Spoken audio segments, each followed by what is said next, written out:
KPCC നിർവാഹക സമിതി അംഗം CV ബാലചന്ദ്രനൊപ്പമുള്ള ചിത്രം സോഷ്യൽ മീഡിയയിൽ പങ്കുവച്ചതിന് യൂത്ത് കോൺഗ്രസ് സംസ്ഥാന സെക്രട്ടറിക്ക് നേരെ അസഭ്യ വർഷം. യൂത്ത് കോൺഗ്രസ് സംസ്ഥാന സെക്രട്ടറി സുബ്രഹ്മണ്യന്റെ പരാതിയിൽ തൃത്താല പോലീസ് കേസെടുത്തു. സച്ചിൻ ബാലേന്ദ്രനൊപ്പമുള്ള ചിത്രം പങ്കുവച്ചതിന് വലിയ അസഭ്യമാണല്ലോ കേൾക്കേണ്ടി വരുന്നത്. എന്തൊക്കെയാണ് വിശദാംശങ്ങൾ?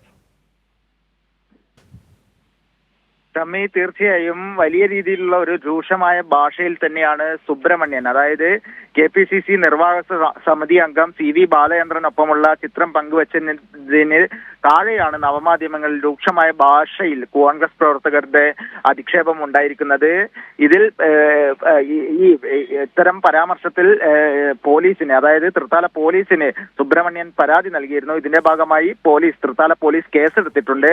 പ്രധാനമായും അതിൽ പറയുന്നത് ഒന്ന് രൂക്ഷമായ ഭാഷയിലുള്ള അസഭ്യ വർഷം, മറ്റൊന്ന് സ്പർദ്ധ ഉണ്ടാക്കാൻ വേണ്ടിയുള്ള ഒരു ശ്രമം നവമാധ്യമങ്ങളിലൂടെ നിസാർ എന്ന് പറയുന്ന കോൺഗ്രസ് പ്രവർത്തകൻ ശ്രമിച്ചു തുടങ്ങിയ വകുപ്പുകൾ ചുമത്തിയാണ് കേസെടുത്തിട്ടുള്ളത്. കഴിഞ്ഞ ദിവസങ്ങളിലെ CV ബാലചന്ദ്രനും VT ബൽറാമും തമ്മിലുള്ള വലിയ രീതിയിലുള്ള തർക്കം തൃത്താലയിൽ ഉണ്ടായിരുന്നു. പരസ്യമായി VT ബൽറാമിനെതിരെ രൂക്ഷമായ ഭാഷയിൽ വിമർശനവുമായി CV ബാലചന്ദ്രൻ രംഗത്തെത്തിയിരുന്നു. നൂലിൽ കെട്ടി ഇറങ്ങി വന്ന് MLA ആയ ആളാണ് VT ബൽറാം എന്നും തൃത്താലയിലെ പാർട്ടിയെ നശിപ്പിക്കാൻ വേണ്ടിയുള്ള പ്രവർത്തനമാണ് VT ബൽറാം നടത്തിയത് എന്നുള്ള വിമർശനമാണ് CV ബാലചന്ദ്രൻ ഉന്നയിച്ചിരുന്നത്. ഈ വിവാദങ്ങൾ നിൽക്കുന്ന സമയത്താണ് സച്ചിൻ ഈ ബൽറാമിന്റെ അനുയായികളാണോ ഇത്രയും നല്ല ഭാഷ ഉപയോഗിക്കുന്നത്?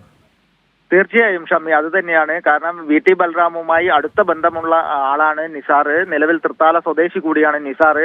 അദ്ദേഹം തന്നെയാണ് ഇത്തരത്തിൽ രൂക്ഷമായ ഭാഷയിൽ CV ബാലചന്ദ്രനൊപ്പമുള്ള ഫോട്ടോ യൂത്ത് കോൺഗ്രസിന്റെ സംസ്ഥാന സെക്രട്ടറി പങ്കുവച്ചതിന് താഴെ കമന്റായി ഇട്ടത്. അതിനാൽ തന്നെ യൂത്ത് കോൺഗ്രസിന്റെ സംസ്ഥാന സെക്രട്ടറി SC/ST വിഭാഗത്തിൽ നിന്നുള്ള ആളാണ്. SC/ST വിഭാഗത്തിനും അതുപോലെ തന്നെ തൃത്താല പോലീസിനുമാണ് സുബ്രഹ്മണ്യൻ പരാതി നൽകിയിരുന്നത്. ഇതിന്റെ അടിസ്ഥാനത്തിൽ ഇപ്പോൾ തൃത്താല പോലീസ് കേസെടുത്തിട്ടുണ്ട്.